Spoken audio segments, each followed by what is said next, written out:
ओम! आप सभी को सादर प्रणाम। आइए अपनी कक्षा को प्रारंभ करते हैं। परमपिता परमात्मा की महती अनुकंपा से हम सभी को एक उत्तम ग्रंथ पढ़ने का सौभाग्य प्राप्त हो रहा है।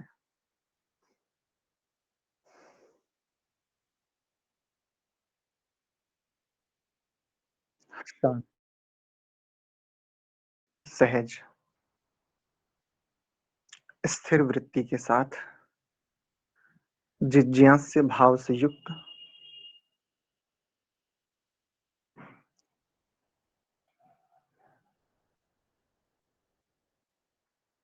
मंत्र पाठ। ओम।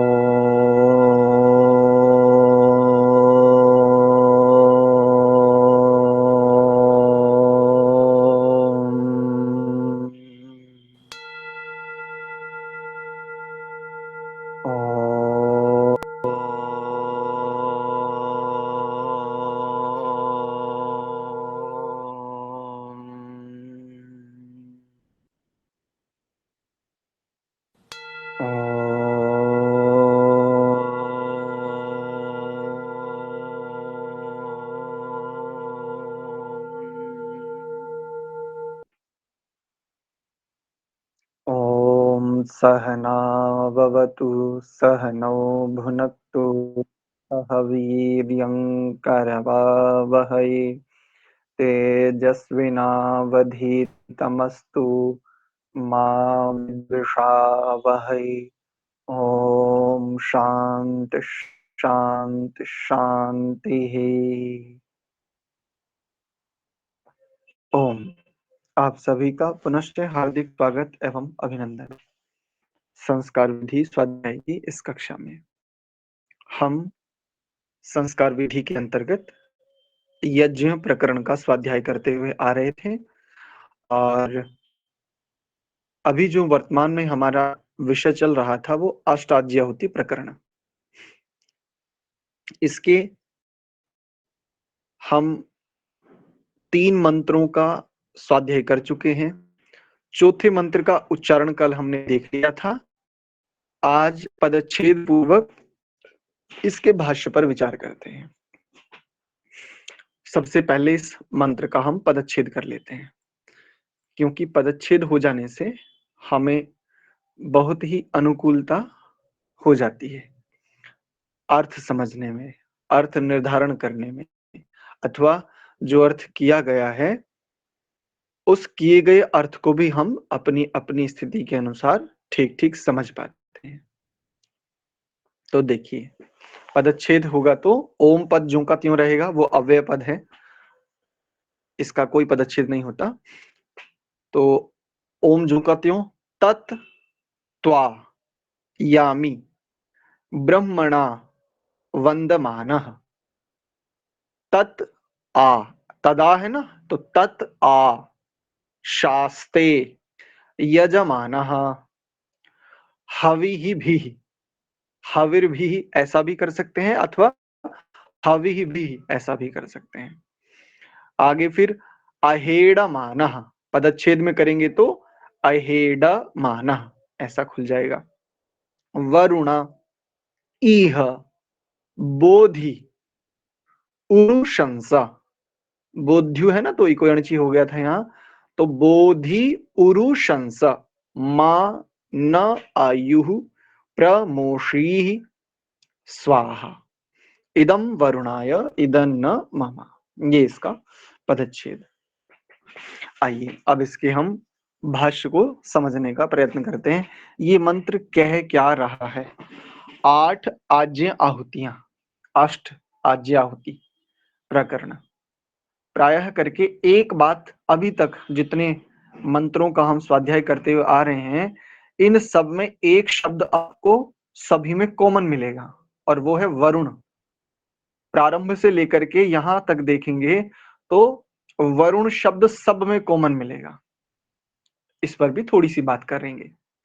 पहले इस मंत्र का हम अर्थ समझ लेते हैं थोड़ा, कि ये मंत्र कहना क्या चाहता है। इससे ऊपर वाला मंत्र बहुत सुंदर था। उसी ऊपर वाले मंत्र का यूं कहें ऊपर वाले मंत्र में जो भाव है ना, उन्हीं भावों को और व्यापकता से ये मंत्र खोल रहा है। चौथा तत्वायामी, ये वाला जो मंत्र है, इमम में वरुण शुद्धि, ऊपर वाले मंत्र के ही भाव को और व्यापकता से खोल रहा है, स्पष्टता से खोल रहा है। यूं कह सकते हैं कि व्यास वृत्ति और समास वृत्ति। पहले वेद कैसे बात करता है? समास वृत्ति से, संक्षेप जिसे कहें, और फिर बाद में कैसे बात करता है? व्यास वृत्ति, थोड़ी व्यापकता से। पहले मुख्य विषय को प्रतिपादित करता है, और विषय, मुख्य विषय और उस मुख्य विषय का लक्ष्य, इसके बाद फिर विस्तार से व्याख्या करता है। इसे ही समास और व्यास कहते हैं। व्यास मतलब व्यापकता, विस्तार, समास यानी संक्षेप, ऐसा। तो ऊपर वाले मंत्र में बहुत सुंदर एक एक शब्द हृदय में धारण करने योग्य है। एक मंत्र पर आरूढ़ होकर के साधक अपना पूरा जीवन जी सकता है। प्रत्येक मनुष्य, न केवल साधक अपितु जो भी धार्मिक आदि उत्तम प्रवृत्तियों वाले हैं, वो तो निश्चित इस एक मंत्र पर आरूढ़ होकर के इस मंत्र में निहित ज्ञान का आलंबन करके, इस वाक्य का ये अर्थ है। मंत्र पर आरूढ़ होने का तात्पर्य, मंत्र ऐसा नहीं कि कोई हवाई जहाज बन जाएगा और उस पर बैठ करके, मंत्र आरूढ़ होने का तात्पर्य है उस मंत्र में उपदिष्ट जो ज्ञान है, उस ज्ञान का आलंबन करके, ऐसा। देखिए भाष्य देखते हैं। ब्रह्मणा यज्ञ द्वारा वंदमानः, आपकी स्तुति करता हुआ, तत्, तत् माने वह या उस, त्वा आपको, यामी प्राप्त होता हूं। केवल स्तुति, देखो महर्षि जी ने लिखा था ना, यज्ञ पूर्वक ईश्वर उपासना करनी चाहिए। बिंदु वेदांग चंद्र अपदेश वाले वहां देखा था हमने, जहां से बिल्कुल विषय प्रारंभ होता है, वहां देखा था ना कि यज्ञ पूर्वक ईश्वर उपासना करें। हम ये भी तो प्रश्न कर सकते ना कि ये कैसे लिख दिया, ये स्वामी जी का स्वमंतव्य हो सकता है। किंतु हमने पिछली बार भी कहा था, स्वामी जी के भाष्य में उनका स्वमंतव्य मिलता है, इसमें हमें भी कोई आपत्ति नहीं। किंतु क्या वो प्रकरण के विरुद्ध है, विषय के विरुद्ध है, मंत्र के विरुद्ध है, अथवा सिद्धांतों की हानि कर रहा है? अस्तु, देखिए ये क्या कहता है, ब्रह्मणा वंदमानः तत्त्वायामि, यज्ञ के द्वारा, ब्रह्मणा यज्ञ के द्वारा, वंदमाना आपकी स्तुति करता हुआ। अर्थात यज्ञ क्या है? यज्ञ क्या है? आपकी स्तुति का सर्वश्रेष्ठ माध्यम है। यज्ञ करने वाला यजमान और यज्ञ को संपादित कराने वाले समस्त ऋत्विज, ये क्या कर रहे हैं? मुख्य रूप से ईश्वर की आराधना, ईश्वर की उपासना ही कर रहे हैं। यामी शब्द, यामी आपको प्राप्त होता हूं, त्वा यामी आपकी प्राप्ति का हेतु मुझ मनुष्य के पास क्या है? यज्ञ। यज्ञ से उत्तम स्तुति का आधार नहीं हो सकता। जब मैं, कल भी हमने एक बात कही थी कि रीतियां हैं, सर्वांश में प्रचलित वाक्य सर्वथा गलत भी नहीं होते। जैसे एक बात चलती है, रास्ते अलग अलग है, मंजिल तो सबकी क्यों जी एक है। तो देखो, ईश्वर की प्राप्ति में कल भी हमने देखा था कैसी, चार प्रकार से, यज्ञ के द्वारा, योगाभ्यास की रीति से, अष्टांग योग आदि का आलंबन करके, आत्म समर्पण करके पूरी तरह से बिल्कुल, इत्यादि। तो आपको प्राप्त होता हूं, यजमान, यजमान हवि भी, आहुतियों से, हवियों के द्वारा या हवियों से। और हवि किसकी संज्ञा थी? पीछे हमने देखा था स्वाहा पद में, किसको कहते हैं हवि? सुष्ठु रीत्या इत्यादि। यजमान क्या कहता है? यजमान, यजमान, यजमान हविभिः हवियों के द्वारा आशास्ते यह आशान्वित होता है। कौन? यजमान। यजमान पर्यावरण की शुद्धि के लिए यज्ञ नहीं कर रहा है, ध्यान रखिए। पर्यावरण की शुद्धि गौण उद्देश्य उससे होगा, इसमें संशय नहीं है, किंतु यजमान का यज्ञ का मुख्य प्रयोजन पर्यावरण शुद्धि नहीं है, वो गौण प्रयोजन है। तो देखो मंत्र क्या कहता है, यजमानः हविभिः आशास्ते, आशान्वित है। यजमान इस बात को लेकर के आशान्वित है, आश्वस्त है। किस कारण से? क्योंकि आप वरुण हैं, कि हवियों के द्वारा आप उसे स्वीकार करोगे। हवियों के द्वारा यह जो अपने पास, जिसे ये मेरा, मैं हूं, मेरा है, मैं हूं इसका सब कुछ करता धरता, ये सब प्रत्येक यज्ञ में अपनी एक-एक स्थिति को क्या कह रहा है? इदं न मम। यह भी आपके लिए, यह अग्नि के लिए, यह वरुण के लिए, यह सोम के लिए, यह इंद्र के लिए, प्रजापति। एक छोटे से यज्ञ में देखो कितनी बार। तो आशान्वित है, आश्वस्त है पूरी तरह से, उसे संशय नहीं है। क्या? कि यजमानः हविभिः आशास्ते, उसे पक्की आश्वस्तता है कि आप उसे स्वीकार करोगी, उसका वर्ण करोगे ही। क्यों? तो अगला शब्द देखो क्या कहा, वरुणा। हे वर्णीय स्वरूप प्रभु, आपका स्वरूप ही है, आपका स्वभाव ही है वर्ण करना। श्रेष्ठ का वर्ण, श्रेष्ठ को स्वीकार करते ही करते हो और यथा योग्य करते हो। यथा योग्य अर्थात मान लें मेरे पास वर्तमान में जो मेरे जीवन का ये व्यवहार संचालित है, इसमें यदि 30% वर्णीय श्रेष्ठ कर्म है और 70% अश्रेष्ठ कर्म है, अशुभ कर्म है, तब भी परमात्मा यथायोग मेरा वर्ण कर रहा है। 70% जो मेरे अश्रेष्ठ अशुभ विरुद्ध कर्म है, उनको दंड देकर के उनसे छुड़ा रहा है, और उनसे छुड़ाने के साथ साथ ये जो 30% अपने प्रभु की आज्ञा का पालन कर रहा हूं ना, जिसे मैं श्रेष्ठ कर्म कह रहा हूं, इनको स्वीकार करते हुए मुझे भीतर से निरंतर प्रतिक्षण प्रेरणा कर रहा है। चरैवैति चरैवैति वर्धयतु अस्मिन्नेव निरंतरैः। मानो परमात्मा ये कह रहे हैं कि ऐसे ही बढ़ते रहो, निरंतर आगे आगे आगे आगे बढ़ते रहो। वरुणा, आगे देखिए क्या कहा, इह, इसमें। इह किसको कहा यहाँ? जिसको ऊपर कहा ब्रह्मणा, इस यज्ञ, और जिसको नीचे कहा हवि भी, उसी को इस कर्म में। कौन सा कर्म? यह जो यज्ञ है, इस कर्म में अहेड़ माना, आप मेरी अवहेलना नहीं करोगे। इस शुभ कर्म में, इस यज्ञ में मेरी अवहेलना नहीं करोगे। बोधि ही, मुझे बोध कराओ, मुझे जनाओ, जिससे मैं जान सकूं। शब्दों का आलंबन करके हम प्रायः एक बात कहते हैं, मैं सत्य कह रहा हूं। सत्य को वाणी से नहीं कहा जा सकता, सत्य के विषय में वाणी से कहा जा सकता है। तो जब सत्य को कहा ही नहीं जा सकता, तो ये कह कैसे सकता है कोई भी वक्ता, मैं सत्य कहता हूं?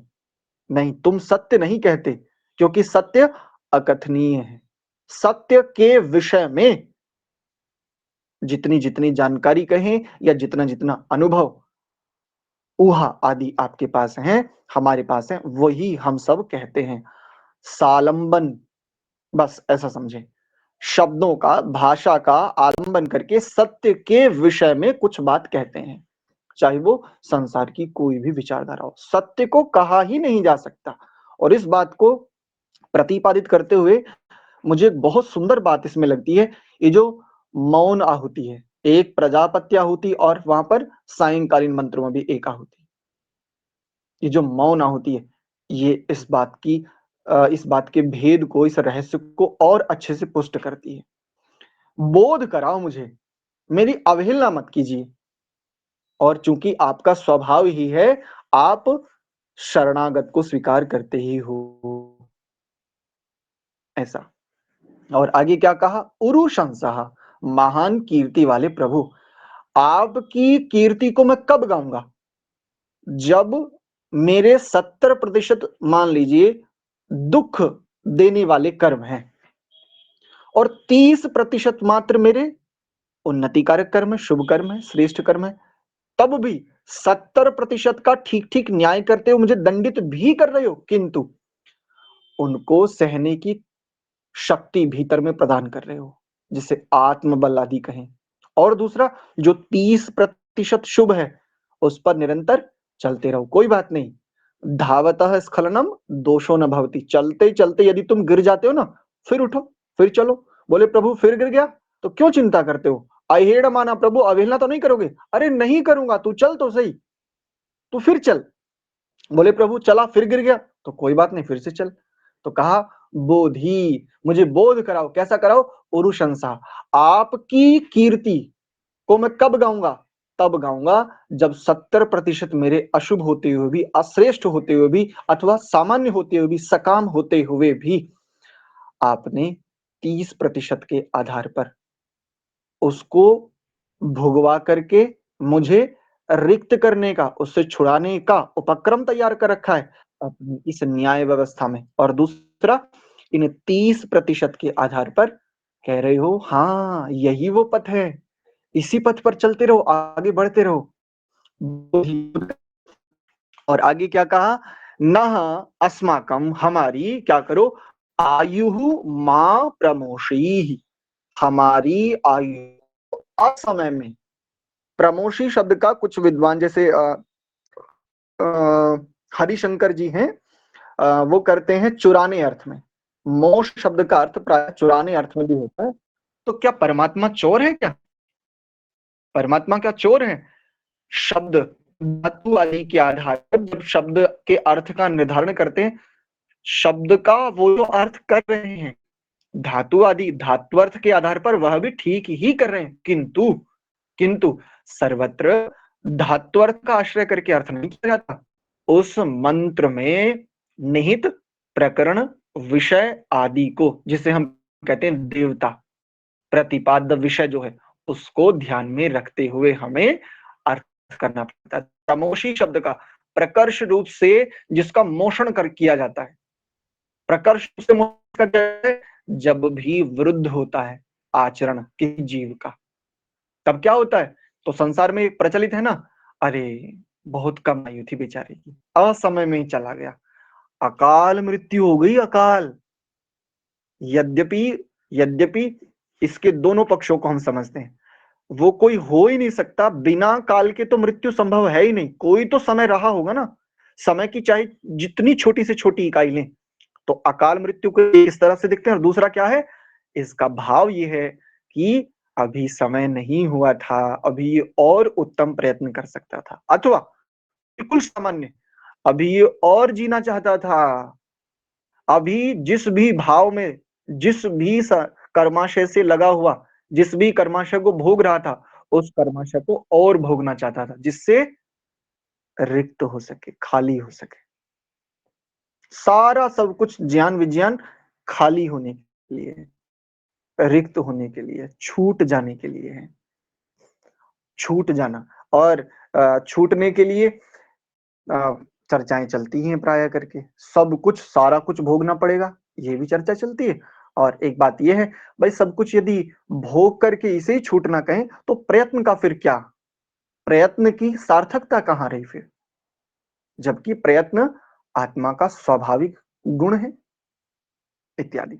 तो प्रमोशी ही असमय में नष्ट मत करो प्रभु, मेरी अकाल मृत्यु ना हो जावे, ऐसा ना हो। आपकी कृपा और समस्त सुजनों के सहयोग से मुझे वर्तमान में स्वपथ मिला, वेद पथ का आश्रय करके। प्रभु आपकी सन्निधि जितनी जितने अंशों में भी मुझे उपलब्ध हो रही थी, उस अनुभूति के आधार पर मैं आत्म पथ पर बढ़ने का प्रयत्न कर रहा हूं। हे नाथ, कहीं ये आयु बीच में ही, ये जीवन कहीं बीच में ही ये ना कह दे विराम। प्रभु बीच में ही विराम ना हो जाए। क्यों? ये तो विश्वास है, निश्चित मुझे दृढ़ विश्वास है, आशास्ते, आश्वस्त हूं मैं इस बात को लेकर के, यदि बीच में विराम हो भी गया, तब भी आपके यहां अवसरों की कमी नहीं है। अवसर आप अनंत अवसर देते हो, आप सदैव देते रहते हो, किंतु पता नहीं प्रभु, इस धारा में, इस धारा ये वर्तमान में जो ये धारा है, यहाँ तक पहुँचने में पता नहीं कितने जीवन लग जाएँ। पता नहीं कौन-सा कर्माशय विपाक को देने वाला हो जाए, और जो कर्माशय विपाक वाला होगा, उसी के आधार पर मेरी गति होगी, और जैसी गति होती जाएगी वैसी-वैसी मति होती जाएगी। इसलिए बड़ी सुंदर बात कही, नः आयुः मा प्रमोषि। प्रभु, असमय में ना हो जाए, कहीं बीच में विराम ना हो जाए। ये जीवन आपका है, आप ही ने प्रदान किया है। मैं आपके शरण में हूँ। अब आप जैसा चाहें। आपकी आज्ञा का उल्लंघन मैं नहीं कर सकता। मेरे वश में एक प्राण भी नहीं है, एक श्वास भी मेरे वश में नहीं है। आपकी व्यवस्था से संचालित है, आपकी कृपा से संचालित है, किंतु मैं ये कामना करता हूँ, पता नहीं कितने लंबे समय से इस संसार रूपी आकर्षक में आपसे बिछड़ा हुआ हूँ। अब जाकर के कुछ दिख रहा है, दूर से दिख रहा है, हाँ, धुंधला-धुंधला सा। हाँ, हाँ, हाँ, वही है मेरी माँ। मुझे वो स्पंदन आ रहे हैं। प्रभु, कहीं बीच में फिर से विराम ना हो जाए। मैं कहीं आपसे फिर और दूर ना चला जाऊँ। ऐसा। भावार्थ में देखेंगे, हे वरुण देव, अच्छा, समय में नष्ट मत कर, यह प्रार्थना वरुण के लिए है। इदम, ये है ना, इदम यह वरुणाय, यह जो आहुति है, और इस आहुति, इस हवि में बाहर जो पदार्थों से हवि दे रहा हूं ना, यज्ञ रूपी इस व्यवस्था में शाकल्य आदि की हवि, और भीतर से अपने भावों को, अपनी स्थिति को, जिसे मैं मेरा कह रहा हूं, प्रत्येक आहुति के साथ उसे भस्म कर रहा हूं, नष्ट कर रहा हूं। जो भी वर्णीय, जिसे मैं मान रहा हूं वर्णीय, अच्छा लगना, अच्छा लगने वाला प्रत्येक संदर्भ सुखदायी हो सकता है, किंतु कल्याणकारी हो आवश्यक नहीं है। तो जिसे मैं वर्णीय मान रहा हूं, आवश्यक नहीं है सुखदायी वो हो सकता है, किंतु वह वास्तव में वर्णीय ही हो। ये निर्धारण मैं कब कर पाऊंगा? जब आप क्या करोगे? अहेड़मानः बोधि, मेरी अवहेलना ना करते हुए मुझे बोध कराओगे। ऐसा भावार्थ के रूप में देखिए, कहते हैं, हे वरुण देव, मैं यज्ञ द्वारा आपका स्तवन करता हूं, आपकी आराधना करता हूं, आपकी उपासना करता हुआ मैं आपके शरण में हूं, आपकी शरणागति में हूं, आपकी सन्निधि में हूं, आपके आश्रय में हूं। माँ के आंचल में कुछ भी, कोई भी संकट, कोई भी बड़े से बड़ा संकट हो, तो माता का अथवा मातृ स्वरूप जो भी हमें स्नेह आदि संरक्षण प्रदान करने वाले हैं, उन सबके प्रति ये भाव आता है ना। हाँ, बिल्कुल ऐसे ही। तो आपकी शरण में आ रहा हूं, आपकी ओर बढ़ रहा हूं। मैं यज्ञ में जो आहुतियां डाल रहा हूं, वे इस बात का प्रतीक हैं कि मैं अब तक जो कुछ अपना समझे हुए था, उसे इस यज्ञ रूपी अग्नि की भेंट कर रहा हूं, इसमें भस्म करते जा रहा हूं समस्त मलों को। यज्ञ मुझे निर्मल करने का एक बहुत उत्तम माध्यम है, और मैं अपने मैंपन को आहुति के रूप में यज्ञ की अग्नि में भस्म कर आपके पास इस आशा से आ रहा हूं, आप मुझे अवश्य स्वीकार करोगे, अवश्य। हे भगवान, आपकी कीर्ति दिग दिगंत में फैल रही है। मैं अपना जीवन आपको अर्पित कर रहा हूं, जिससे मुझे मृत्यु का कोई भय रहे ही ना। ये भावार्थ के रूप में ऐसा यहाँ पर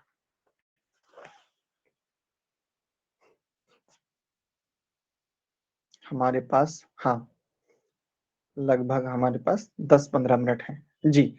तो इस मंत्र का तो ये अर्थ हुआ। यदि किन्हीं का कोई प्रश्न है तो आप वो प्रश्न पूछ लीजिए, अन्यथा फिर अगले मंत्र को देखते हैं। अशोक जी।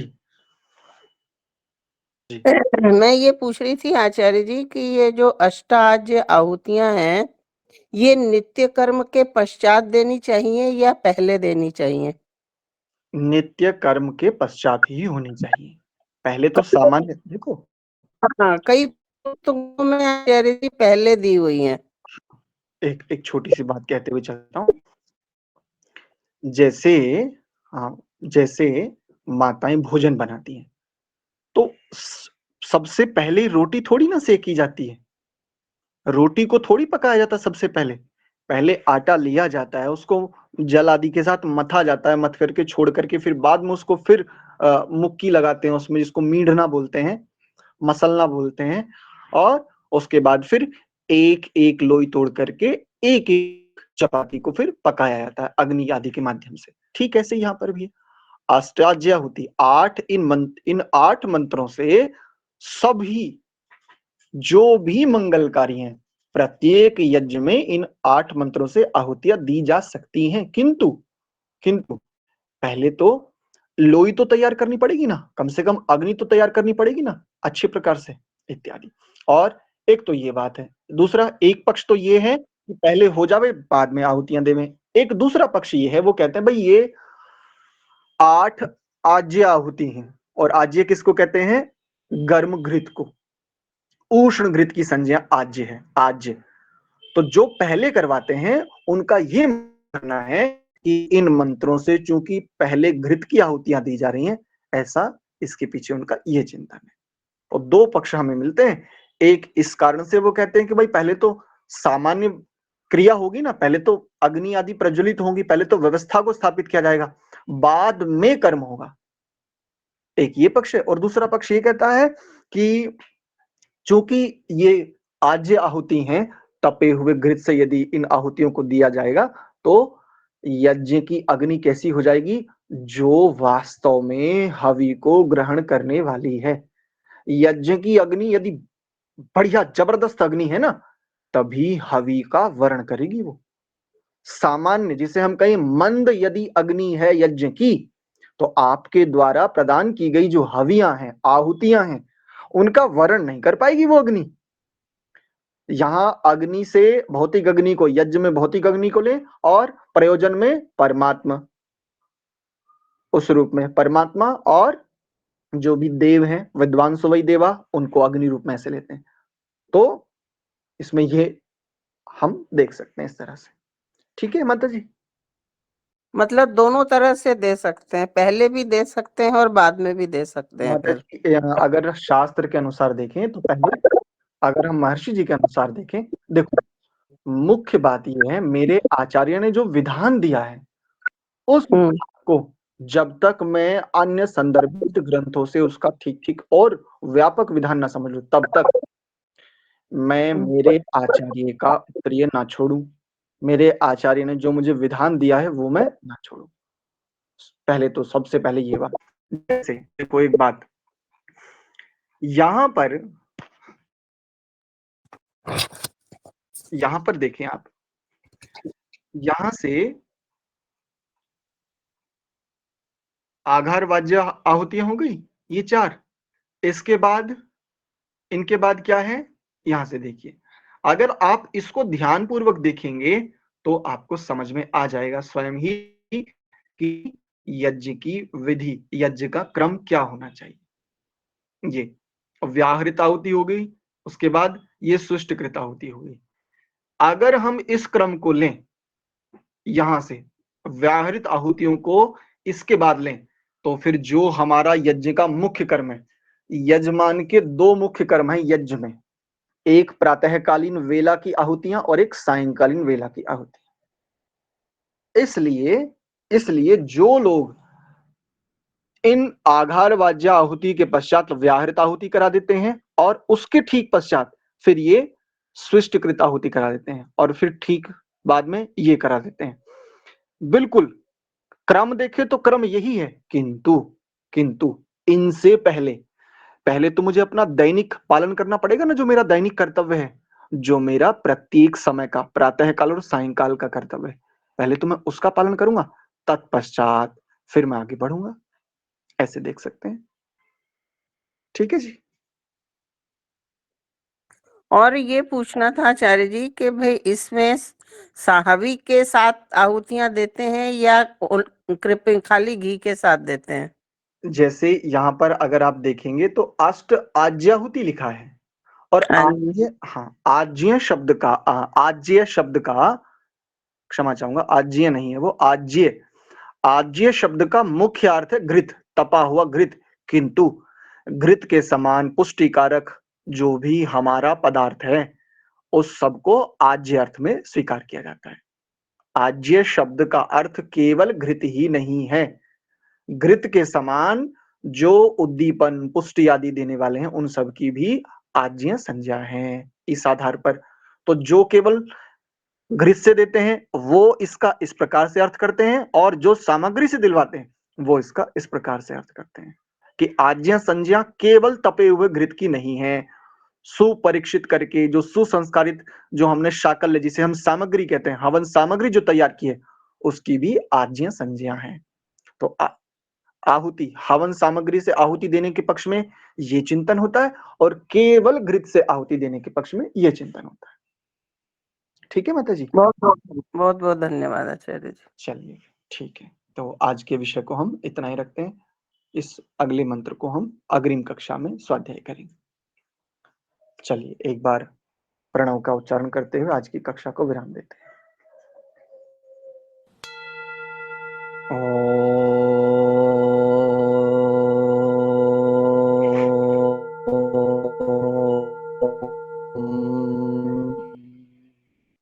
शांत शांत शांति। आप सभी को बहुत धन्यवाद, सादर प्रणाम।